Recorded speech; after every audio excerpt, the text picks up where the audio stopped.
আমার কাছে প্রচুর ফোন এসেছে যারা তৃণমূলের হেভিওয়েট নেতা, ইভেন এমএলএ পর্যন্ত। কালকে ফোন এসেছে আমার কাছে, কালকে ফোন এসেছে, বিশ্বাস করুন নামগুলো বলতে পারবো না, কারণ বিশ্বাস আমি নষ্ট করতে পারবো না। ফেস টাইমে, হোয়াটসঅ্যাপ কলে ফোন এসেছে, নওশাদ ভাই আমরা জানতাম একটা লটর পটর আছে, মানে বিজেপির সাথে মিলেমিশে চলে, তবে এত নোংরা ভাবে বিজেপির সাথে তৃণমূল মিশে আমরা তৃণমূল করে জানতে পারলাম না। বুঝতে পারছেন? ঘুম ফিরছে, ঘুম ভাঙছে, তৃণমূলের নেতা তারা ঘুম ভাঙছে। তো কালকে যে কথা বলেছে সত্যি আমি ব্যথিত। বিশ্বাস করুন আমি রাজনৈতিকভাবে মমতা ব্যানার্জির চরম বিরোধী, আপনারা জানেন।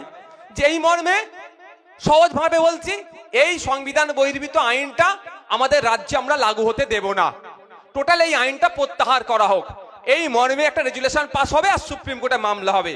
তাহলে কিন্তু কেন্দ্র সরকারের চোখ দিয়ে পানি বেরিয়ে যাবে। এরা কি চাই কেন্দ্র সরকারের চোখ দিয়ে পানি বার হোক? মনে হয় যদি এরা চাইতো তাহলে আমাদের নাসির খান বলে যে আমাদের লিডার, তাকে খুন মানে অ্যারেস্ট করতো না। নাসির খানের অপরাধ কি?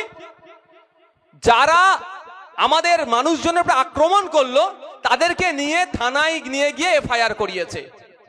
মানে হচ্ছে এতদিন আমরা দেখছিলাম শুভেন্দু অধিকারী, দিলীপ ঘোষেরা ফাউ ফাউ কথা বলে যাচ্ছে হিন্দু মুসলমানের মধ্যে হিংসা হবে, একটার বিরুদ্ধে এফআইআর করেনি।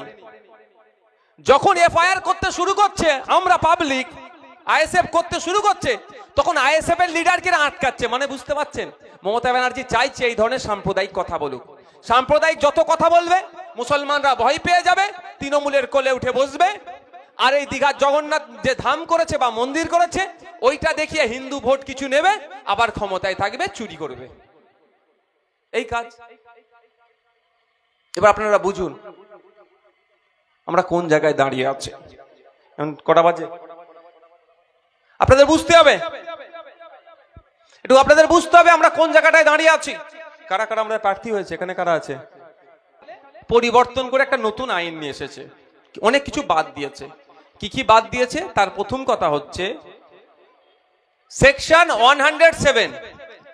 পুরাতন আইনে 107 নম্বর একটা সেকশন ছিল, সেখানে বলা ছিল লিমিটেশন অ্যাক্ট 1963 মেবি, ওটা এই ওয়াকফ সম্পত্তির উপরে প্রযোজ্য নয়। লিমিটেশন অ্যাক্ট কি? এই যে জায়গাটা আছে এটার একটা তো মালিক আছে।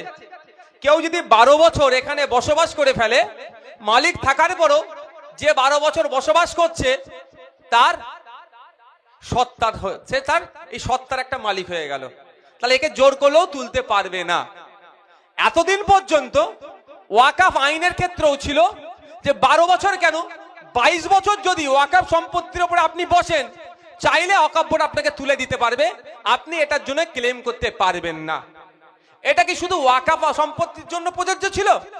তা নয়, এটা যত ধরনের ধর্মীয় ক্ষেত্রে সম্পত্তি উৎসর্গ করা হয়েছে সব সম্পত্তির জন্য একই আইন প্রযোজ্য।